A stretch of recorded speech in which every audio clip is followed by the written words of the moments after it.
نحمدہ و نصلی علی رسولہ الکریم۔ پارہ نمبر 12 میں ارشاد ربانی وما من دابۃ فی الارض الا علی اللہ رزقها، زمین پر چلنے والا کوئی بھی ایسا جانور نہیں ہے، جاندار ایسا نہیں ہے جس کا رزق اللہ کے ذمہ کرم پر نہ ہو۔ تو دابہ کا مطلب ہوتا ہے کہ ہر وہ جاندار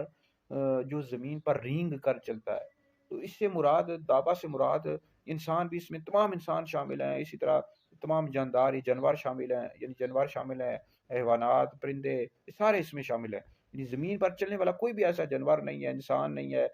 اور پرندے ہوں جس کا رزق اللہ رب العزت نے اپنے ذمہ کرم پر لازم نہ کر لیا ہو۔ یعنی یاد رکھے کہ اللہ رب العزت پر مخلوق کو رزق دینا یہ فرض واجب نہیں ہے، اللہ کا فضل و کرم ہے، اللہ رب العزت نے اپنے ذمہ کرم پر لازم کر لیا، یعنی اللہ کا فضل و کرم ہے کہ انسانوں کو، جانوروں کو رزق دے گا۔ تو باقی یاد رکھے جو فرشتے ہوتے ہیں یا حور عین ہیں، ان کی جو غذا ہے تسبیح اور تعلیل ہے، اللہ کا ذکر کرتے ہیں، یہ ان کا رزق ہے، ٹھیک ہے جی، ان کی غذا تسبیح اور تعلیل ہے۔ باقی زمین پر جتنے بھی چلنے والے انسان ہو گئے، جانور ہو گئے، پرندے ہو گئے، ان کا جو رزق ہے یہ اللہ رب العزت نے اپنے ذمہ کرم پر لازم کر لیا ہے، لیکن اللہ پر رزق دینا فرض اور واجب نہیں ہے۔ تو یاد رکھیں رزق کی دو قسمیں ہوتی ہیں۔ ایک رزق یہ ہے کہ جو رزق سے یہاں پر مراد یہ ہے کہ انسان کو کھانے پینے کی جو ضروریات ہوتی ہیں اللہ رب العزت فراہم کرتا ہے، چاہے وہ کافر ہے دنیا میں، مسلمان ہے، ان سب کو اللہ رب العزت رزق دے گا، جانور کو بھی رزق دے گا، مطلب کھانے پینے کی ضروریات اللہ رب العزت پوری کرتا ہے اور کرے گا۔ لیکن رزق سے اگر کوئی شخص دوسرا معنی مراد ہے کہ ایک بندے کو اللہ رب العزت نے بنگلہ دیا ہوا ہے، کوٹھی دی ہوئی ہے، اے سی اس کے لگا ہوا ہے، کاریں اس کے گھر کھڑی ہیں، تو دوسرا بندہ غریب جو ہے وہ کہے جی مجھے اللہ رب العزت نے کوٹھی بنگلہ کاریں کیوں نہیں دی، تو یہ مراد نہیں ہے یہاں پر۔ یہ تو پھر ہر انسان کے اپنے اپنے لحاظ سے ہوتا ہے، جو بندہ جتنی محنت دنیا میں کرتا ہے اتنی زیادہ سہولیات حاصل کر لیتا ہے،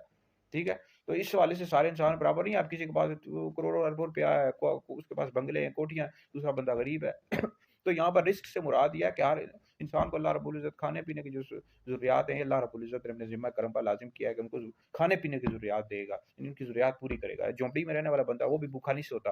ٹھیک ہے، اس کو بھی رزق مل جاتا ہے۔ تو یہاں پر رزق سے مراد یہ ہے، یہ مراد نہیں ہے کہ کوٹھی بنگلے، یعنی سب کو اللہ رب العزت کوٹھی بنگلے دے،